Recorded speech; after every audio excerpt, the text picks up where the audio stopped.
So many rules in 40K, hundreds of events, and constant updates. Skip the learning curve of Warhammer and join the pros.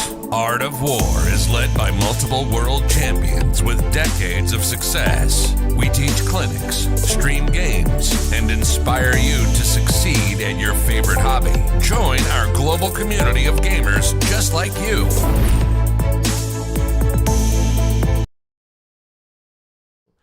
Welcome back, everyone. Here we are for another special edition of Hot Topics discussed by hot players. I am with my man, John here, and... You almost called me your man, Jack. I almost called you...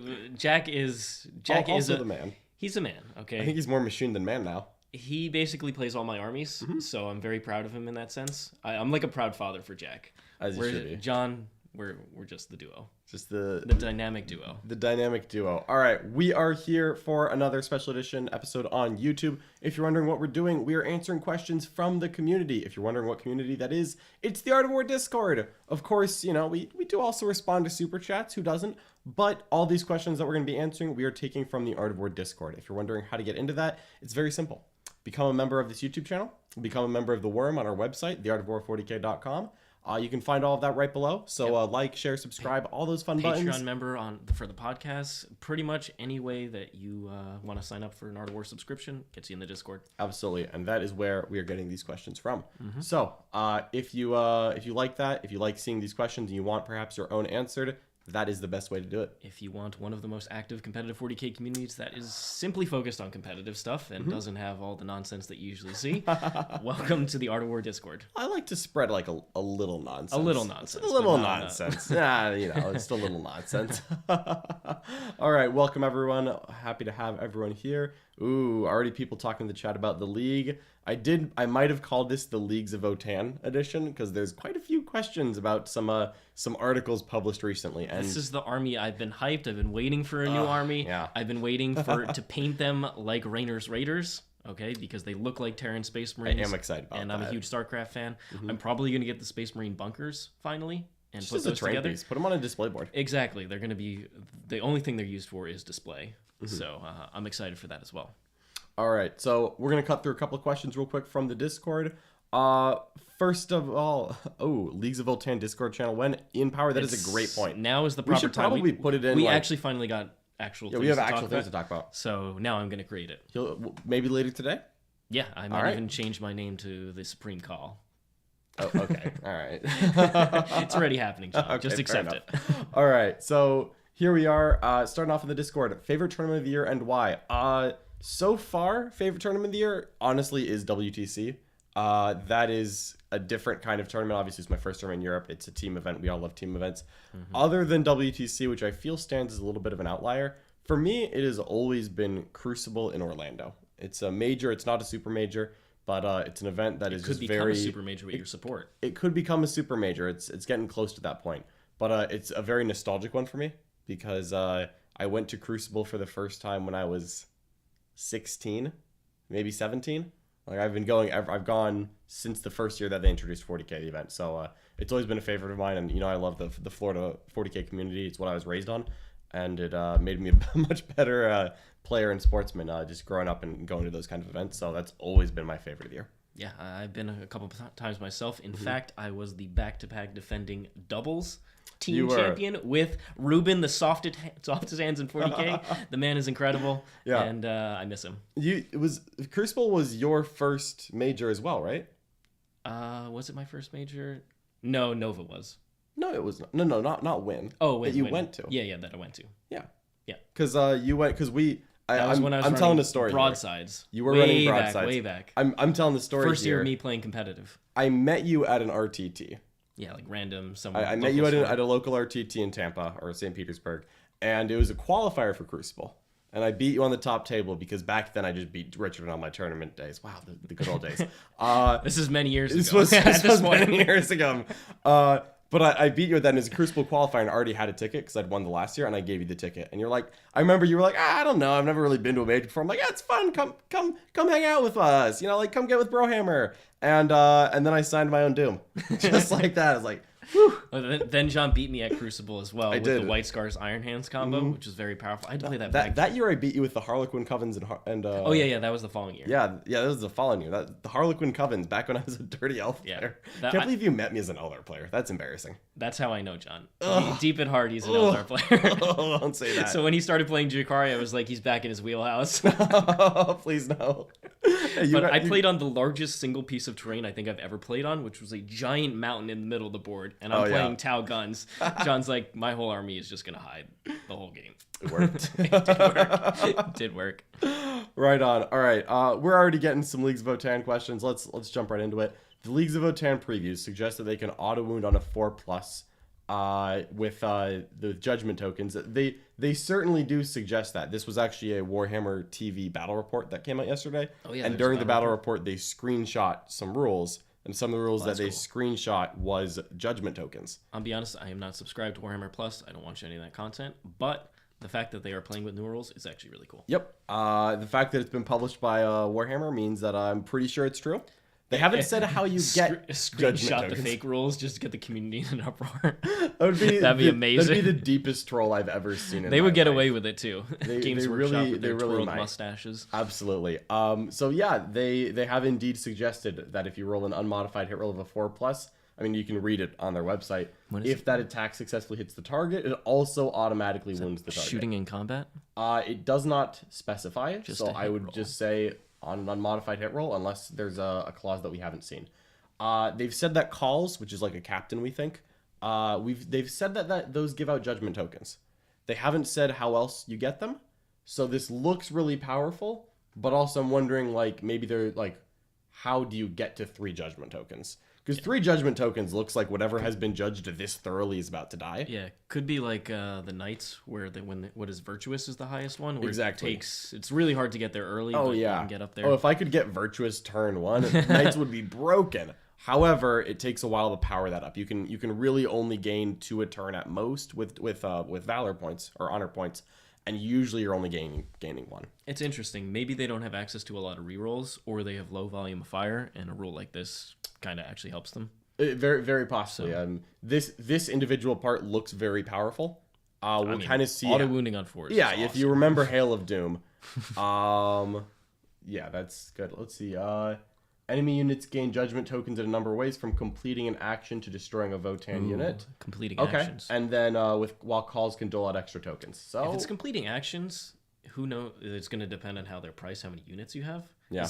Action economy is actually not that easy. Like yesterday, I played my Grey Knights and picked Banners, the Psychic one, and it was the Scouring, and I didn't even have enough units to do all those actions, let alone if I had additional army ones. This is really going to make me take those 2 Death Cult Assassins to start raising banners.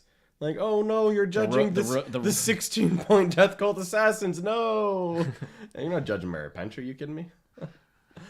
So yeah, I think that is going to be difficult to balance. Not impossible though. It's really going to depend on if that's the only way they generate it, then there's kind of like the you're in control of it. And also it'll depend on how elite the Votann army is or how MSU it is. Yeah. If Votann has 18 units like Venom Spam, and you get a judgment token each time you kill one, that's gonna suck. But if they're like priced like short Custodes, then each time you kill a unit, you're getting real value. A judgment token seems okay at that point. Yeah. So yeah, this one's gonna be tough to balance, but I am excited to see the whole picture. You have, the less efficient this is. Exactly. And also, if judgment tokens are hard to dole out for the Votann player, other than the call giving 1 a turn, as far as we can tell, maybe then an MSU policy would be good against Votann. Yeah. Because I don't care if you get Hail of Doom against my 5-man Coblight Warrior squad. You shot them with your giant ion weapon space dwarves, probably losing them anyway. We're gonna call it good. So yeah, there's a lot of interesting rules in here. We're probably gonna do a full debrief of that article towards the end of it, but that could be difficult to balance. Here's one question about balance: will Games Workshop nerf AdMech again just because Richard is too good at them? I mean, if I was going to Nova this weekend and won with AdMech, then I mean, what can you say? If I did, if I did, that would be legitimately. For all I know, Richard has a flight later today and is going to show up with the AdMech. I'm going to show up and just pat Jack on the back. Hey, my boy, I brought a hard counter to what you're bringing. I would give a lot of money to have you walk up to Jack when he's eating breakfast and just drop a paper army list down. Just put all the Iron Striders right 18, in front of him. Strictly 18. just all be autocannons. 18 autocannon Iron Striders. Just be just so you know. Do you want to know what Necrons hate? It's long-range volume of fire that's multi-damage. No kidding. As a matter of fact, everyone hates that. Yeah. Turns out. So, you know what? I think that just this once, Richard's going to get the pass. I don't think we need to nerf AdMech again. I think we should nerf chickens. They are sitting at a 33% win rate, Mr. John. 33. They're actually down there with Space Marines. Imperial Guard are higher than them and have been for weeks. Can we backtrack a year and put the sentence in? AdMech are down there with Space Marines. Woof! What happened? What happened? Part of the efficiency of AdMech was that they just had so many trading resources that they could be inefficient. And they had buffs that were very good against the armies at the time, where there wasn't a lot of high AP volume of fire. Now that that's changed, there's also a lot more mortals in the game, an obscene amount of mortals. I will do it again. All of that hurts AdMech, and then their secondaries got nerfed on top of it. It's just been, whereas Sisters have gotten buff after buff after buff, AdMech has gotten nerf after nerf after nerf after nerf. They've gotten 5 nerfs. Finally, they got some buffs. So I think they really need to make Cult Mechanicus an actual thing in that book. Oh yeah, I fully agree with that. To consider, because it's just Skitarii is amazing. Codex Skitarii is still broken as far as I'm concerned. Codex AdMech, they could use a little love. The Cult Mechanicus stuff is just very sad. Yeah. So they really need to just have a rule that buffs them. Snivar is noting that the shortest guy on the team will be the dedicated Votann player. Absolutely. I mean, if we consider Brad, he is actually shorter than me. But he always switches armies, so you never know. What he's Brad will be a dedicated Votann player. So will Jack, for the record. But the Games Workshop announced last night because that I'm playing it, Jack absolutely, Jack has to play it. However, we have to consider that GW announced last night that we are getting Guard and War Leaders in that order. By the way, Guard first in winter. So they said winter of 2022. They put out. Is this the long winter, John? This is a long winter. Is this like the winds of winter? We're just gonna be waiting. Absolutely. Yeah. They did say winter. I suppose they didn't say 2022. Oh God. So yeah. Song of Fire and Ice. But the thing is that I don't know. I saw it. You know. House of the Dragon. Have you started watching that yet? I have not. It's actually really good. I know we all have harsh memories of Game of Thrones, but House the Dragon was actually John really and I are good. holding down the fort right now, so we are on all the Art of War content. So no House of Dragons until we're back at full strength. Fair enough. Yeah, I'm gonna watch them one day. So yes, he was the only WTC AdMech player with a positive win rate. I need to check if I was the only Custodes player. I scrolled down a while and didn't see a Custodes player. I'm like, good enough. Not many teams had them. Not many teams had them. But it was definitely more than like orcs. Yeah, we were actually the only team in the top 6 that had AdMech or Custodes. We had 2 factions that no one else in the top 6 had. So That's cool. Clearly we needed to put in more Harlequins. All right. Tau. Oh, Tau. You know what? We got Richard here. We got to answer the Tau questions. I don't want it, but I'll give it to you. With Tau seeing a 5-week win rate under 50%, and their actual win rates against most armies is unfavorable for Tau, how do you see them in terms of single tournament meta? I still think that they're amazing. I still think they are one of the stronger. I'd put them in the top 5 armies in my personal opinion. Genuinely put them top 3 or 4. I think 5. I think for me it is very clear that Sisters, Tyranids, and Necrons are the top 3. You're gonna hate me for this. I think it's Necrons, Tyranids, Tau Sisters. I mean, Tau are in the top 5, but I think they're after those. I think the fact that they have such easy secondaries, those armies. Yeah. It's not Tyranids specifically. Tyranids just have the most broken rules in this game. They have broken rules. They have cheap, undercosted data sheets everywhere. It's just a broken army. And then Sisters don't need Armor of Contempt or the easy secondaries. One of those can go. And then Necrons need better data sheets, worse secondaries. Yeah. So it doesn't feel like you're just behind if they go first. Fully agreed on that. Necron secondaries is the worst part. Yeah. Every time I played a practice game against Jack, like I played a practice game with him with whatever they're called, Necrons the other day, and he went first. And I'm like, Jack, if I'd gone first, I would have scored an 18 turn 1. Yeah. Yeah. And then you do it again turn 2 because you have the pressure. Absolutely do it turn 2. So I think those things need to be changed. Mm-hmm. About Tau are the faction that I think they just need more options. You can just limit the. I think the bombers are the only thing that really should be toned down, and that's because it's just a really cheap shooting platform. And instead, I would buff up things like Ghost Keels and things like Riptides, and just make the army have more diversity to it. That's the biggest thing, is that there's basically no diversity because it's still commanders and crisis suits, even though they're more expensive. Yeah, I do want to see. I mean, my like hope for changes for Tau. I'm actually terrified that because Tau's win rate is so low, but then they do well at the top, that Tau will get a buff. Because if Tau get a buff at the same time that Necrons get a nerf, I think literally GG. They should go back to old Monka, but just remove it from crisis suits and commanders. I was gonna say I think you could actually make it core locked. Like go back to old Monka, but core gets the extra AP. But then crisis suits don't need that. Yeah, well you can do other changes to crisis suits. Sure. But then it gets a little complex. Yeah, it's fair. But I would just exclude them from that. Yeah, that's fair. That part of it because they don't need extra AP. Maybe I was about to say infantry, but suits are infantry. They are infantry. God. Yeah, exactly. They have all the keywords. But things like Riptides, Ghost Keels, all that stuff, either you give them core or you give them extra buffs. Mm-hmm. So I do want to see the non-meta units brought up a lot because the fact infantry need a huge buff. Yes, the Fire Warriors. Fire Warriors should be seen in the army. I want Fire Warriors. Devilfish, I was happy when like Fish of Fury was like kind of okay at the start. They are and then okay. Everyone realized the crisis suits were right there. They don't get enough buffs for what you pay for it, and then on top of that, they lost access to extra AP in Monka, which was a huge deal for them. Yep. So I think they need help. I would be totally okay with it. They need more mission play if they're not going to kill you, which Tau lost a lot. They've got worse secondaries, and they lost access to having more units. Mm-hmm. So they just have less mission play, which means they have to kill you, which means they just go for pure damage. Yeah. That's just not healthy for the game, in my opinion. It's not. Like, what I've seen with Tau currently is that I've put my sister's army in a practice game against Jack on the table, and, like, Jack has gone first, and I've lost 900 points of models.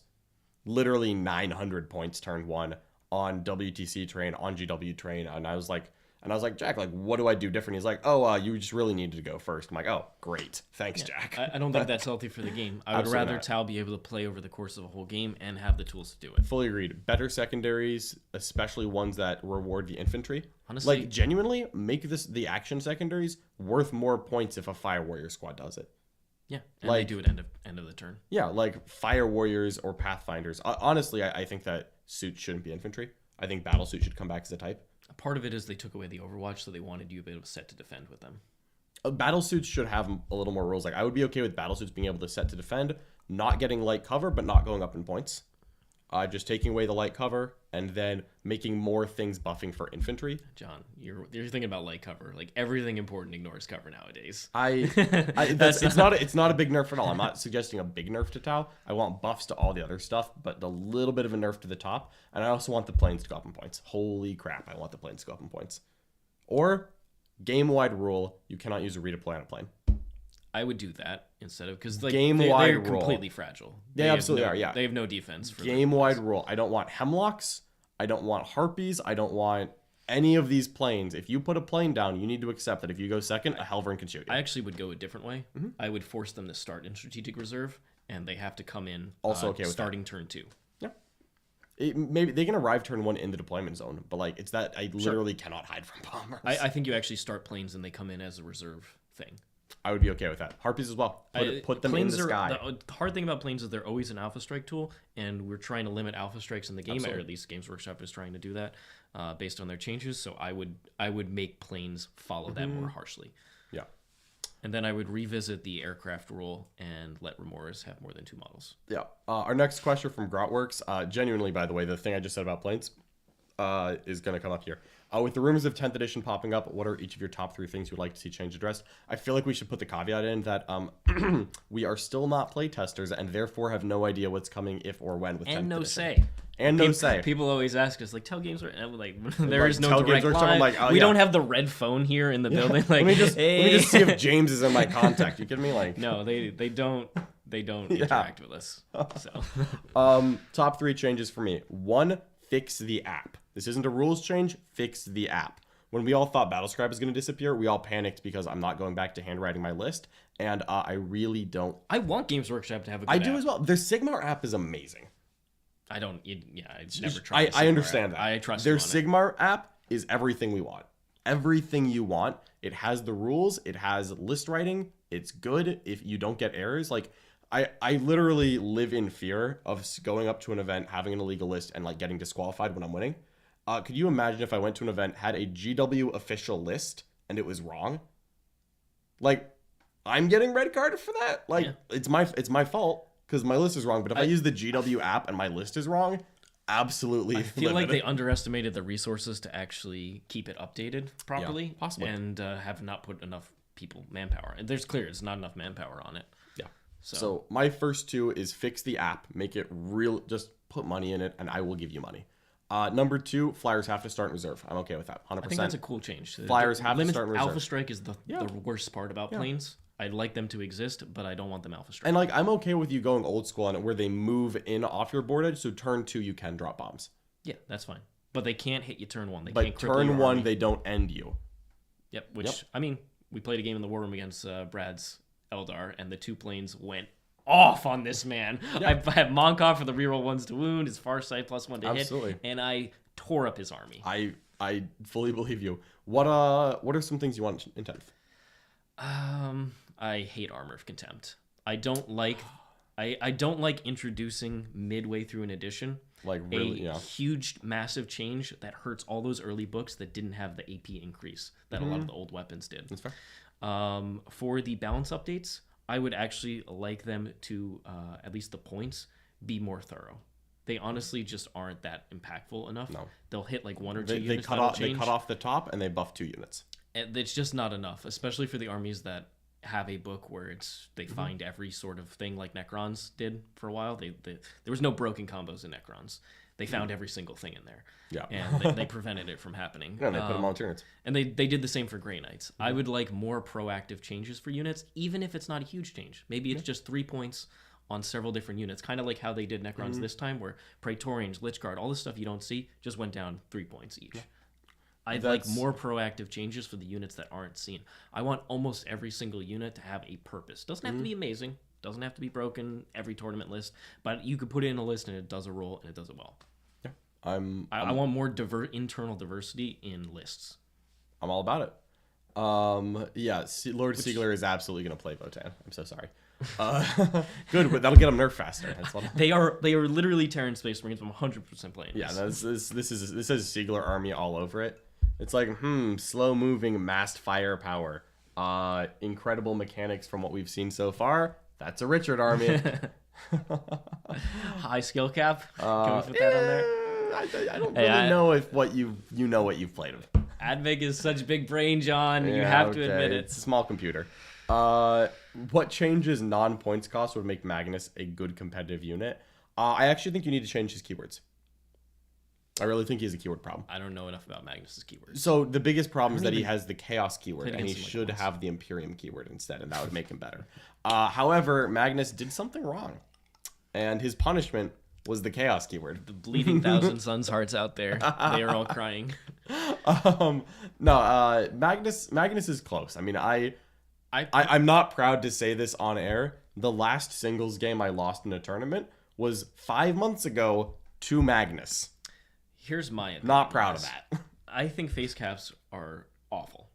I think they shouldn't exist because then they create an economy where you need things that ignore phase caps, blah, blah, blah. I think the only things that should have phase caps are slow-moving Demon Primarch. Relatively slow, things that can't advance a charge, things that can't be double moved. I think Mortarion and Magnus having it would be perfectly fine. For the amount of points they cost. It doesn't have to be, it can be like the 8 wound phase cap that the Bloodthirster can get. I honestly make them 18 wounds, 9 phase cap. Yep. You get to play with Magnus. You get to play with him. You don't lose him immediately. Now, if you deploy him on the line and you get Psychic Shot and charged, that's your own gosh darn fault. Yep. But no, if you take a Primarch, the Primarch needs to kill one model before it's allowed to leave the board. Make sure that they survive for at least a full turn. Yeah. Something like that. I would rather that. Things like that can't be targeted easily, like Abaddon and Phoenix Lords, get that out of there. That is just nonsense. Yeah. Take that off. Catan, it works for me because they don't get benefit from Lookout Sir. Yeah. I think that is totally fine. Yeah, phase capped Lookout Servable characters, I think It's just absurd. Absolutely, fully agreed. Yep. Absurd. It should work on character, because like that's what you know, right? Like Calgar doesn't die turn 1 because he's behind a Space Marine army. Abaddon doesn't die turn 1 because I deployed him on the line and started chopping you in half, and you just can't kill him because lol get good. Yeah, you just advance him up, and he's like, cool, I'll take this damage. There's ways to heal him, which shouldn't happen. Like, absolutely. Yeah, are you kidding me? Healing phase caps like really shouldn't. Once again, it's okay with Catan because you can just shoot them all game. For the record, I think Catan shouldn't heal, because they're not living metal. They're Catan. However, you could make other changes if you remove that mechanic, because Catan aren't broken. Yeah, just mechanically, still very they expensive shouldn't heal. They are. I would. Abaddon has like 3 auras that are all amazing. Yeah, I would take off Catan's healing and make them a little bit cheaper. I think that'd be totally fair. Yep. So for Magnus, just a 9 wound phase cap. It's Zinchi. It's fair. Yep. Mortarion can have one too. Not even worried about it. Big huge Primarchs. Let him play the game. He does enough. It's just that sometimes he gets shot. Yep. Like my Admech army going first. It's like I just can take a lot of damage. All right, we've got 2 questions from our members. Thank you so much to all of you. We really appreciate your support. It helps us do everything that we do here.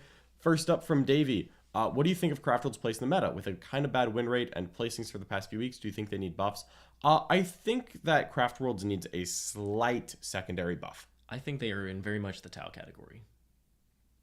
I wouldn't... They're not getting as many top placings. The No, win rate is similar. It's very similar. I think their secondary game is a little weaker. Yep. But I still think that Hail of Doom is insanely strong. Yes. Their psychic phase is very good. Absolutely. And Fate Dice is an incredible And mechanic. Fate Dice is one of the best army-wide mechanics. I don't think they need any nerfs. I would just small buff to what's that one? Small buff to not the Webway one. The Webway one is perfectly fine. They have a psychic action that I'm not gonna lie is complete garbage, but they can already do psychic secondaries. I think they have an action secondary that's like pretty weak. I want to buff the Aspect Warrior one.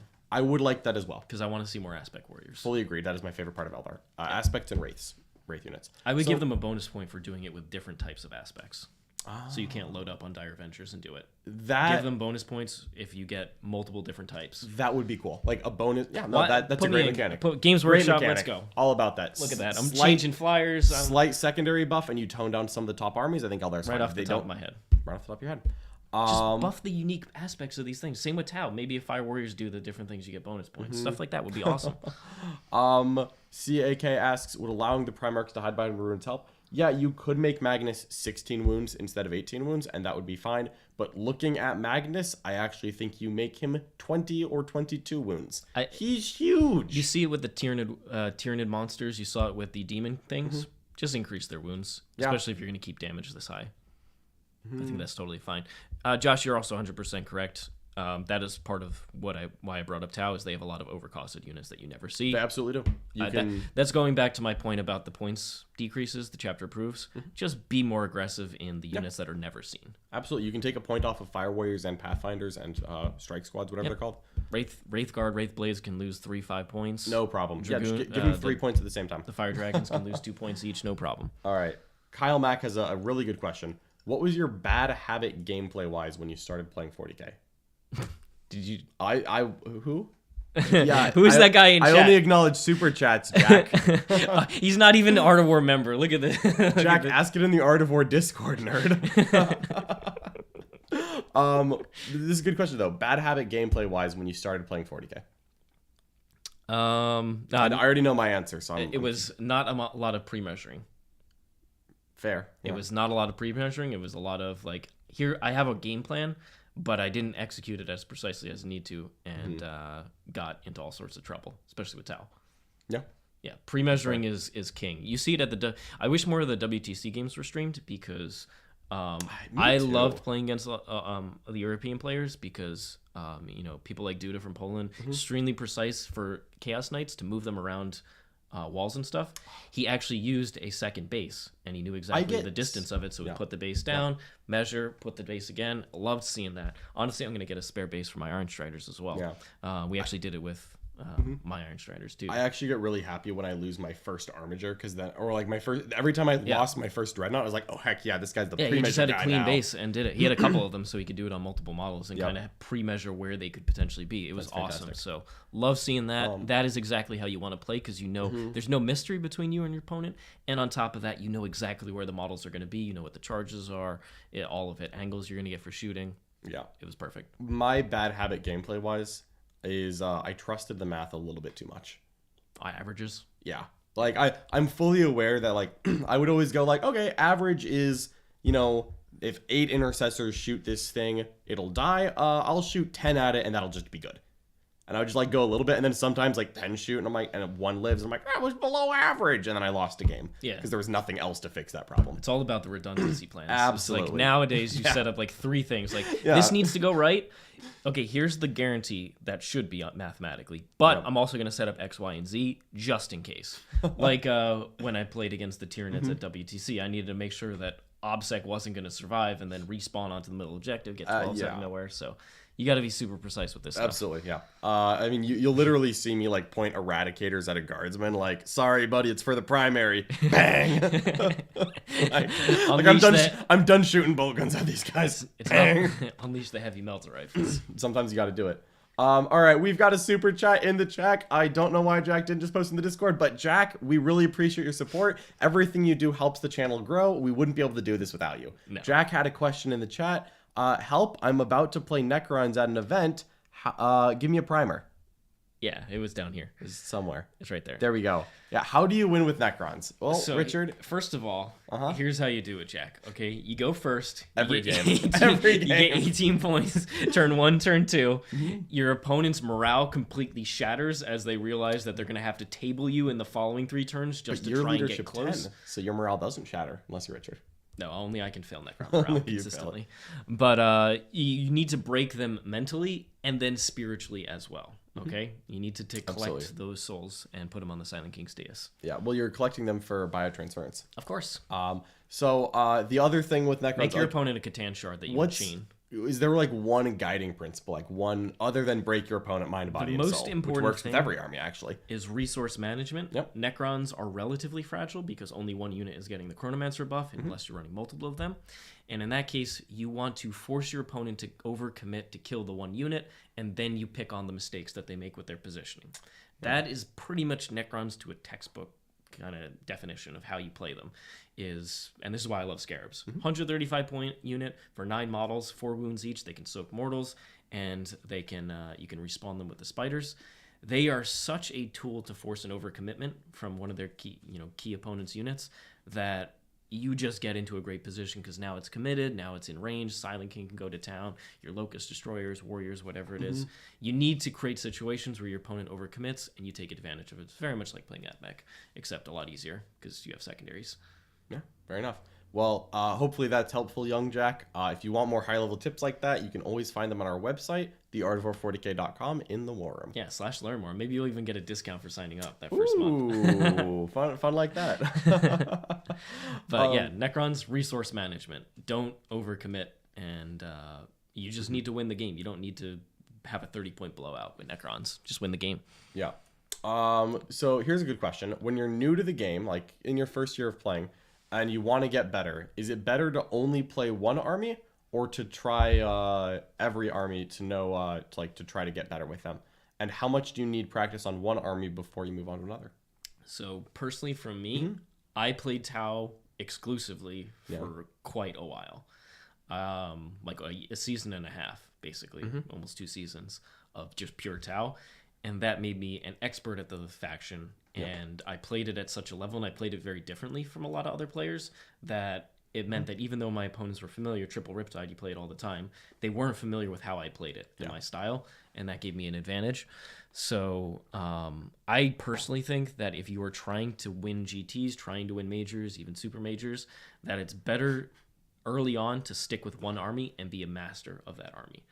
So yes, it might not be the most exciting because like I played variations of Triple Tide, but it's the same core concept for a while. Yep. But at the same time, I was a master of it, and I could outplay a lot of people with it. So I think it's better personally to stick with an army if you want to, because when you're sticking with that army, not only are you master of that army, but you understand how to play against a lot of different armies. And if there are certain skills involved, like with Tau, it was a lot of resource management, it was a lot of target priority, it was positioning. You became very precise at those things, and then they translate to other armies as well. Yep. So it made learning things like AdMech and Necrons easier. Yeah. The same thing. I started off as a Tyranid player. That's why I still consider them to be my favorite and like probably my best army.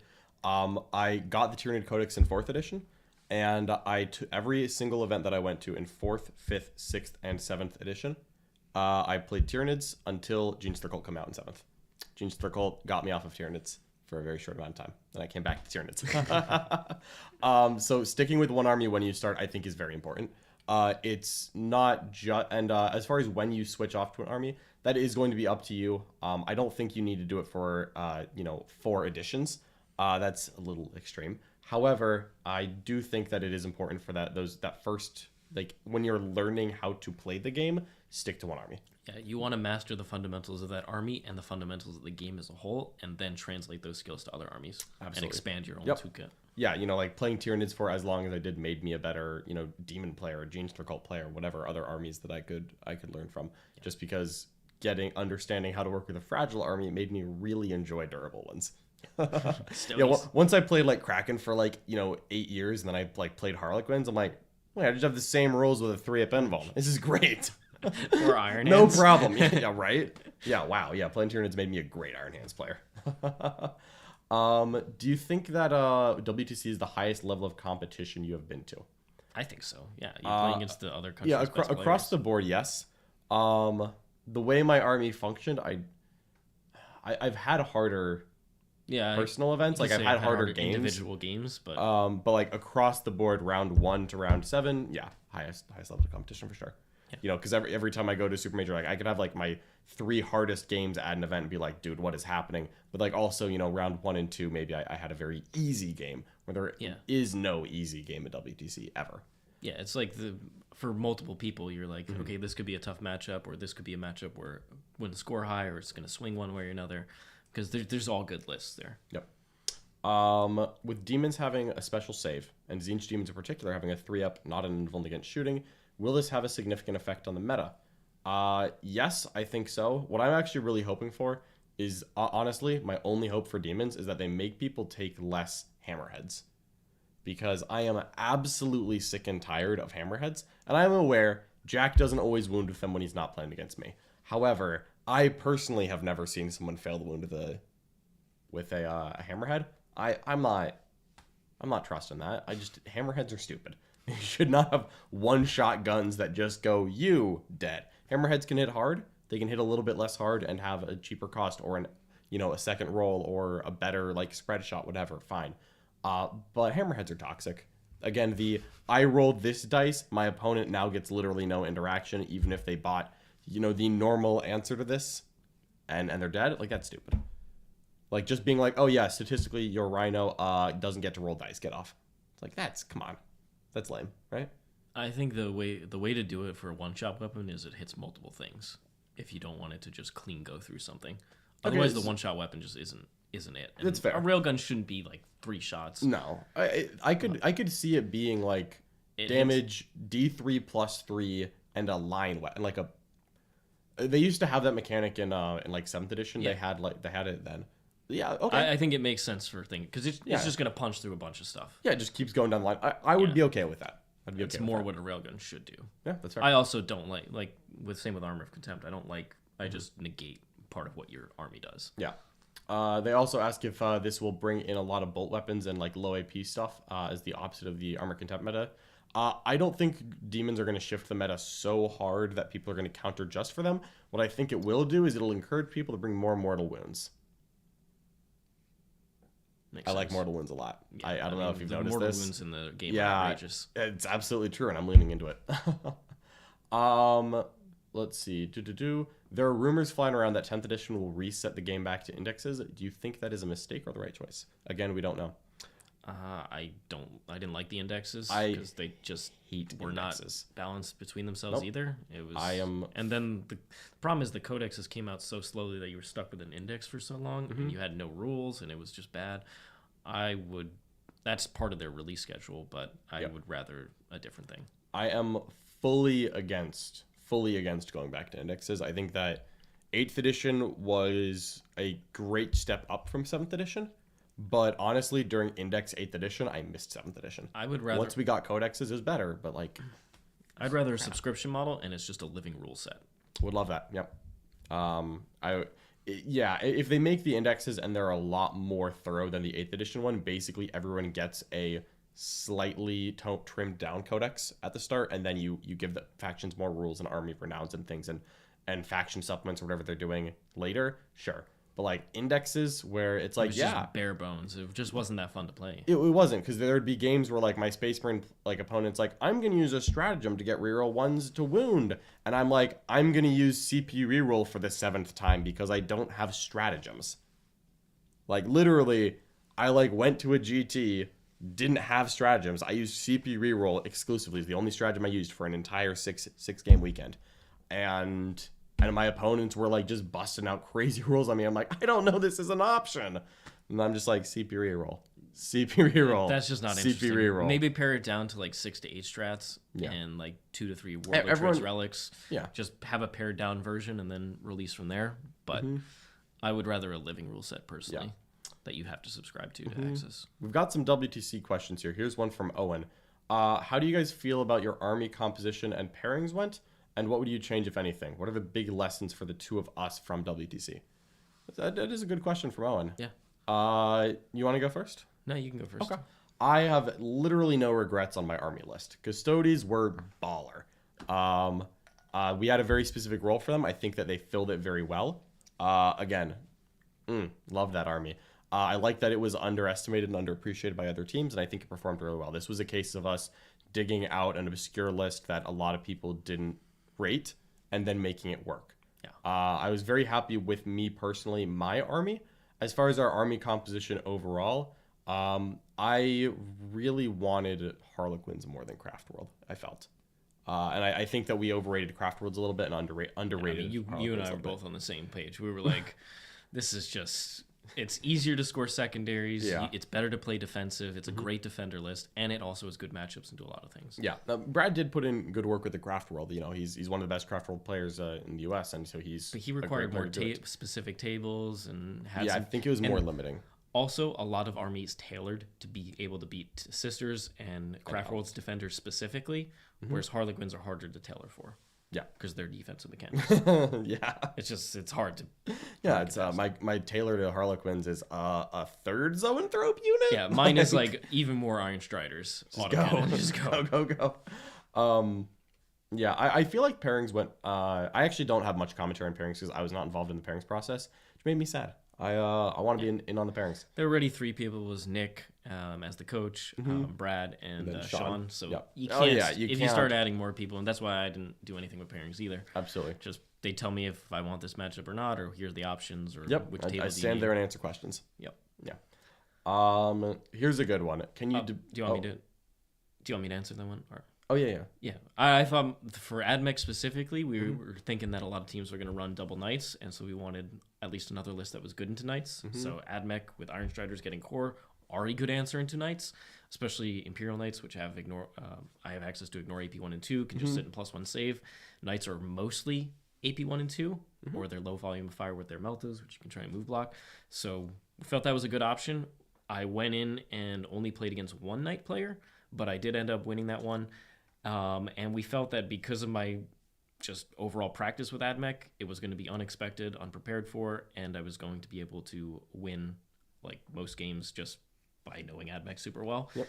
That ended up working. I got to put into some tough matchups, 2 double Catan lists, and came out of that one. But the secondary game kept me from winning like big against people. Absolutely. And it also there's an element to this that doesn't show up necessarily in the score sheet, which is that because we were like, yeah, a lot of people are gonna have double knights, and then Richard had a lot of guns that knights did not want any part of. We would put me down, and often John or somebody, and they were like, that guy. Exactly. Is that I got 3 knight matchups, and I think at least 2 of those would be could be attributed to Richard was their other choice, and they chose me, and I'm like, no problem, I will take those knights for you. Yeah. But that's giving me some very favorable matchups, and it may, and then maybe Richard gets like a 12 in that round, and you can be like, oh, John got a 20 and Richard got a 12. John got a 20 because Richard hand delivered him a Chaos Knight army. And I was like, and I played against Sisters or Necrons. And I'm like, oh God, they're going to get all these secondaries. I need to kill them. And I'm like, dead models don't score secondaries. Bang. So there is always more to the effect of an army than what was shown on the score sheet. But I felt comfortable playing it, and I really enjoyed it. I would have made some changes, which if you want to see the specific ones I would have made and what I'm working on, check out the WTC recap I did the other week. Very nice. All right. Can we debate if AdMech or Genestealer Cult / Sisters is the hardest army to play? So there's GSC is the hardest army to play, followed by AdMech. Fully agreed on Genestealer Cult. There's a weird thing with how hard an army is to play, where it's a combination of the army's power level and the army's complexity. And I actually think that Sisters are harder to play perfect than AdMech. However, Sisters got a lot of buffs recently, which means that an imperfect playing of Sisters gets you a lot better than AdMech does. Because AdMech is in a worse spot power level wise. So if you play AdMech non-perfectly, which it's fair, most of us play imperfectly. Most of my games, even as a high-level Sisters player, are still imperfect. Imperfect AdMech is really hard. I make mistakes in my AdMech games, and they're like crippling. Like that was a 12-point swing because I made a bad mistake. I think we're both in agreement. Genestealer Cult's the hardest army in the game to play. It's the hardest army to play, and it's the combination of those factors. It's not only that Genestealer Cult is insanely complex, very punishing to mistakes, but also not a lot of raw power in that book. And the secondaries are good, but not automatic. They're also terrain dependent. Absolutely. On top of that, matchup dependent. They can't. You fail a bunch of charges with GSC, and then all of a sudden you're like, well, this game is absolutely. If you build a combat army and fail charges, the game ends. Like there's the dice factor that you have to build around. There's the fact that some people just counter you. Like every time infiltrators come back in the meta, their army-wide mechanic also requires skill and positioning and having enough reserves and stuff. So they're a hard army to play. I think they could use it some power increase, but I like conceptually how the army is designed and how unique it is. Yeah, I want Genestealer Cult to be a little bit harder hitting for what they are, because sometimes when they go in, they swing. You put 3 buffs on them, you go and you connect and you kill like 3 intercessors, and then 2 intercessors wipe your squad, and you're just like, gosh darn it. It did really hurt Genestealer Cult. What changes would you make for Custodes to make them more interesting to play? Buff those infantry. I love dreadnoughts. I love tanks. Don't nerf them, please. The things that weren't in my list because I think they're absolutely terrible. You know what I want so badly? To use Custodes Terminators. Custodes Terminator models are so cool. They're so awesome. The last time I played Custodes, I just played the Terminator brick anyway because I love it. Absolutely, as you should. They're amazing. However, they're also not at all amazing. and I really want them to be. Yeah. Give the non-character infantry OBSEC, and also make everything that's... Honestly, make every single Custodes infantry, every single one that's not a character, 5 points cheaper. I cannot think of... Sagittarium can stay the same. But it's that'd be totally fair. Every single one can get cheaper. And nothing... And then we're good. I think the Terminator should deep strike closer, too. They have the most advanced teleporting in alongside Grey Knights. Yeah. Here's a question for you. What is your go-to snack? And the bonus question, what is the best fried chicken round? All right, so snack, it's Cheez-Its. It's just Cheez-Its. Yep. Okay, I'll tell you. This man loves specifically Cheez-Its. The 4 cheese. Okay. 4 cheese? I actually like the extra toasty a lot. The 4 cheese, John. There's the so 4 much cheese is great. There's so much cheese in there. You have no idea. If you're not a fan of the 4 cheese, try the family size white cheddar. It is also dramatically cheesy. I don't know how they do it. They do it different. It's Cheez-Its does it different. Cheez-Its is my favorite snack. Cheez-Its is pretty great. Go-to snack for me, Cheez-Its is a really easy, accessible one. Like, Cheez-Its is great to have, like, as you're, like, walking by. I do it, like, every day. Love me some Cheez-Its. But, like, if I'm, like, putting the effort into a snack, like, my favorite football snack, because we're getting in on sports ball season over here, I really like pretzels with, like, a good, like, French onion dip. Also a huge fan of pretzels. Huge fan there. Pretzels, so good. It's, like, bread and salt. I don't care how whether it's a rod, it's a stick. Any way around it. There is no wrong way to eat a pretzel. I'll eat like the big pretzels. I'll eat the little pretzels. Like, I will eat any kind of pretzel. And when you put a dip on it, it gets better. Bonus question for the best fried chicken around.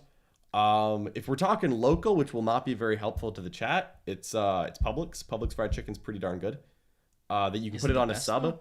Is it the best around? It's the combination of accessible, taste, and price. Like that's what matters to me, because my favorite fried chicken is Cane's. Raising Cane's. I have not seen a Raising Cane's in Florida.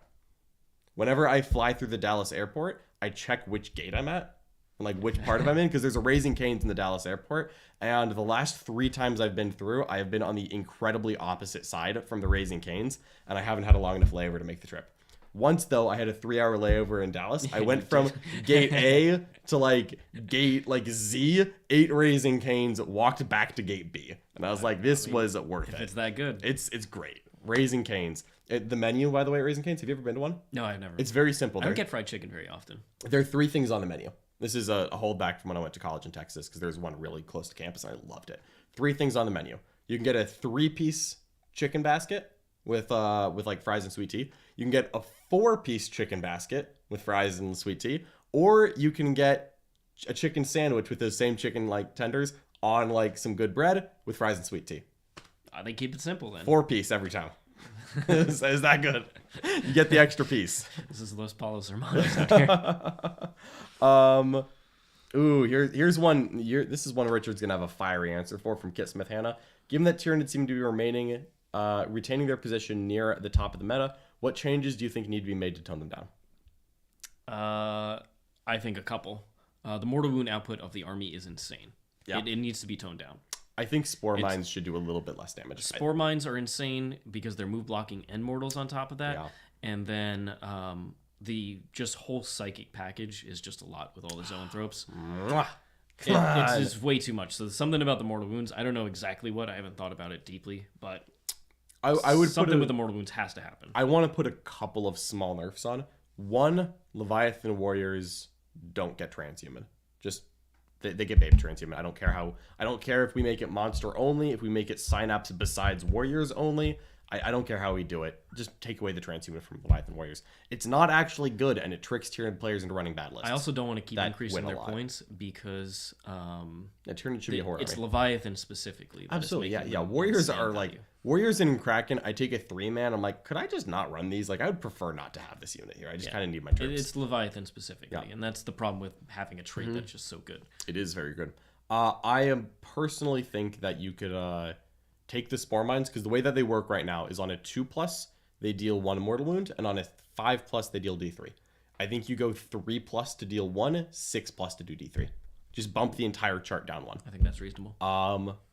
And you could instead raise Biovore's points cost, but I like this because this nerfs both Harpies and Biovores a little bit. I would actually reduce the number of spore mines you could spawn before I increase the points on the bot, because that's the only thing it does. I don't want to make it more points. Yeah. I would just reduce the sheer number, because getting 9 spore mines showing up behind a little ruin was powerful.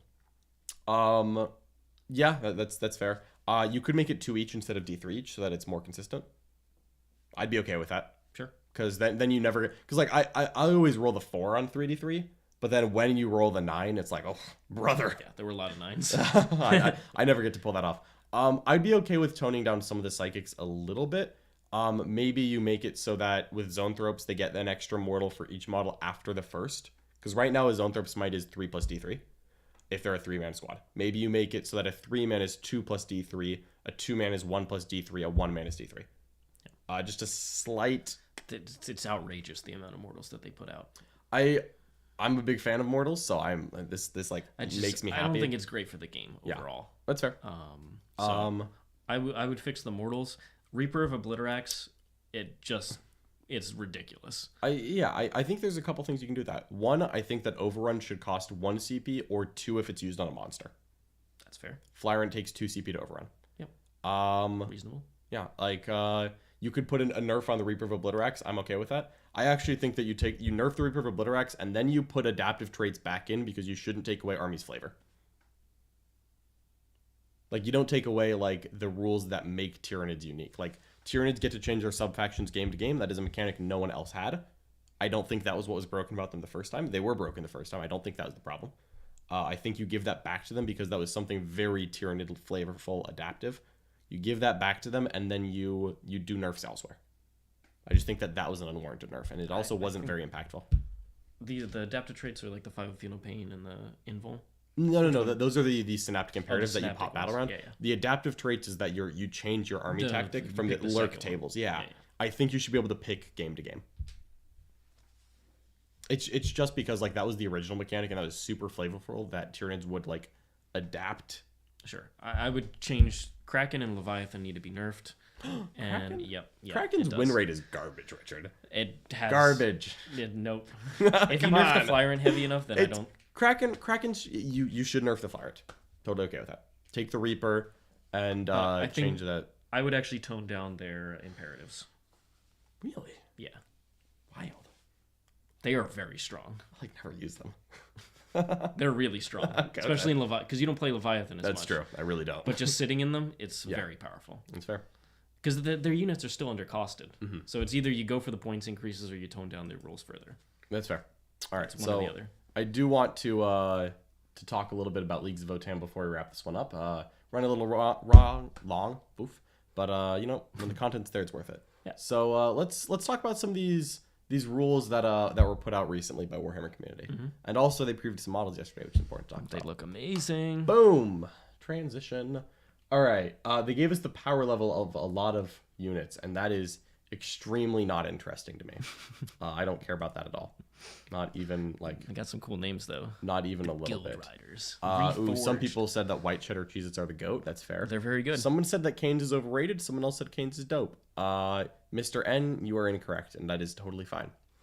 That's totally fine. Do we think player place is the way of the future? I hope not. It's just an excuse for not having good enough terrain. Player placed leads to big problems, and it makes shooting armies way too good. It also increases the skill gap in 40k, and we don't need to do more of that. We do not. So they talked a lot about one of the specific leagues, the Greater Thurian League Custom, and this seems to be like the main one. So it's like the Ultramarines of them. So Whereas like this the is their OPSEC. Yep, and it also I think based on the leaks that they gave at Nova, it looks like there's a named character in the box set that they talked about, and he is painted in this scheme. So presumably they have at least one named character who is for the Greater Thurian League. I don't think they've said what he does, other than like his name or something. Okay. So Greater Thurian League, Ruthless Efficiency. You count as 2 models when controlling an objective marker, or 5 models if you have a win character score of 10 or more. That's really good. So double models for controlling objectives. Strong objective play is always important. Great rule. Each time you are selected to shoot or fight, you can reroll a hit or wound roll when making that unit's attacks. Old Master Artisan. Yeah. It's a hit or wound. It's not and. Oh, okay. But you get the choice. So it's kind of like the Taucip one where you choose which one you're rerolling, which is strictly better than not choosing. Yep. That's just a solid Solid trait. Yep. And so that's a really good trait there. And then went through the judgment tokens. They highlight this appears to be for everyone, but the unique. So it says calls can dole out extra tokens with their Grim Efficiency ability. Okay, so they're putting down extra tokens with a call. That's like their captain. I don't know if they'll have that same limit where you can't take 2 candidates in detachment, 2, captains in a detachment. So maybe it's just 1 per detachment, 1 call. You get to put that down. And then they have a unique stratagem of Praising Glare. You stratagem when a Greater Thurian League call uses its Grim Efficiency. The selected enemy unit gains 1 additional judgment token. Okay, so it looks like you only select 1 unit. That's spending resources to do it, though.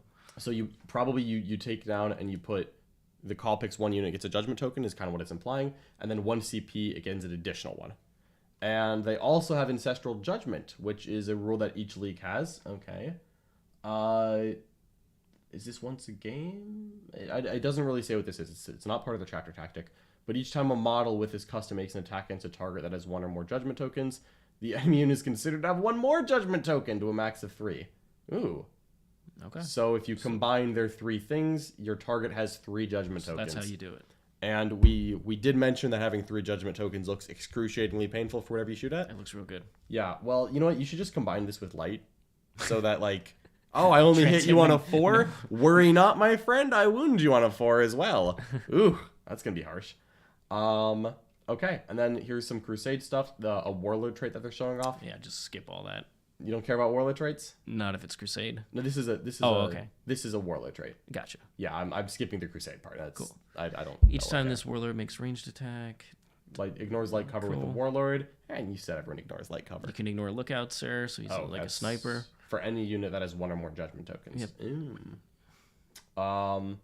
And then if any enemy units with judgment tokens were destroyed during the phase by a league unit, if were destroyed during that phase, oh dang!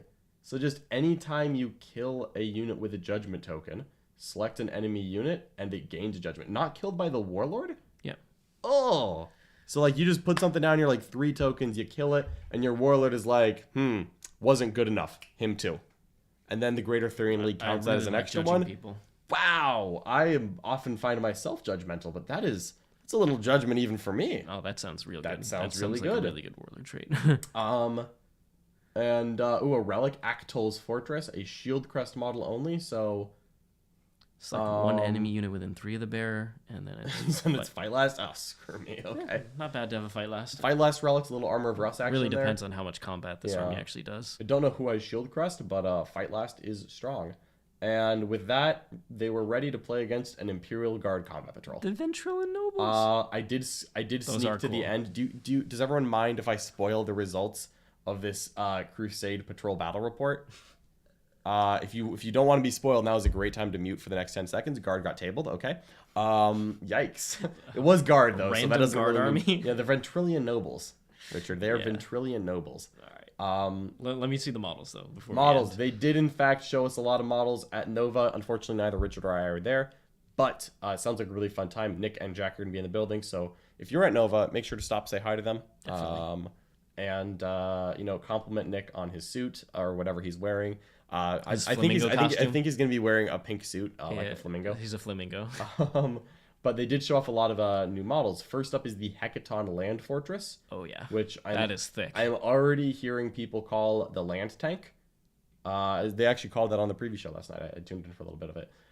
It's a big chunky Mars rover with guns, but it's pretty sci-fi looking. Cool. I like the turret options. I don't like the wheels because this wheel looks smaller than that wheel. Yeah. The front two look smaller than the back one, and that maybe this is perspective, but no, it looks. It does look smaller and bigger, and I don't like that. I want the wheels to be the same size.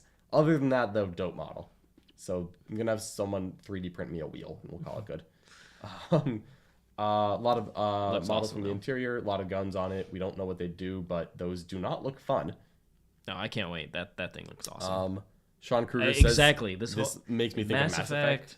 Mass Effect and StarCraft. Just put it all together. Oh yeah, this is the named character, Uthar the Destined. See, I knew he had a name. He's destined. He looks like he's painted the same. Oh, yep, the most accomplished hero of the Grand Thurian League. Okay, cool. I was right on that. He has a gift for assessing enemy foes. I don't know what that means. We got a champion here. an Nice. Einhard champion. Like, come on, how is that He not? just looks like an angry... He's a marauder. He looks, He's straight up a he is marauder. He looks like an angry Inceptor with a Thunderhammer, but like... Oh, but he can have an axe, and he has a weird dwarf shield with a gun, maybe. That looks like a bolt gun. I think it's a gun. Okay. It's like a double-sided. angry dwarf Inceptor with a Thunderhammer. Fair enough, right? Does look pretty cool. A broker Ironmaster with 4 servitors, I assume. That is cool. The brokers are their techno artificers. I remember them previewing that guy. Yeah, so dwarf tech marine with servitors is what I'm seeing here. I wonder if it'll be like one of those things where the unit doesn't take up a slot. If you like take him, kind of like servitors. Probably. Maybe this becomes like a cheap unit. He's gonna heal up the land fortress. No, I'm sure he doesn't heal. The Grimnir, who also comes with just drones. Those are cool. Those, I gotta those play drones the a with the lot. drones. I like those drones a lot. These drones look cool. They are honored. Yeah. Like, why aren't these guys on flight stands? The flight stands look awesome. Give them flight stands. However, the Grimnir appears to be their psyker. He's the primary conduit between the Kin and Votann. Okay, yep. Blessed with psychic powers. Okay, cool. This is just Gandalf and also Gimli in one. That's all this is, and I'm not at all mad about it. Honestly, you kind of give me Radagast the Brown vibes, but like, look at that beard. And he's got 2 Tau drones. It's absolutely. And the Chthonian Berserks is something they previewed before, but you can give them a mole launcher. It's weird that this is a separate preview. I wonder if it's like a separate kit or I don't, or maybe it's like a separate unit. I don't know. But a mole launcher, it's delivers subterranean explosives. Oh, okay, so it's even if they're cowering out of line of sight. So it's an indirect gun where you shoot the ground. Shooting over things, too hard. Shooting under things, perfect. And there's just another robot. Just I love robot helpers. You do love robot helpers. Yeah, these are honestly pretty cool models. Like, I'm not that mad about it. And I think... Oh, and an army set. Ooh. So, and it looks like this is what comes in it. Oh, it has the vultures. The vultures? Yeah, they're like... Oh, yeah. They're like Terran vultures. Yeah, absolutely they are. Yeah, the trikes that are... The hover trikes. Yeah. This is pretty cool. And here's the codex art. And then this is the interesting part. This is the part I care about. Codex roadmap for 2022 to 23. So some of these winter may be winter, a long. maybe. It's a long winter. So summer is Chaos Demons. That date is already known because it's in 2 days. Votann is autumn, so distinctly happening in 22. That could be autumn is like what, September to November kind of? September, October. Okay. Doesn't winter start in December? Like, even though, like, I know November gets cold, I thought winter like started early December. I don't think it really matters. Well, this should be the next couple months. This should be the next couple months.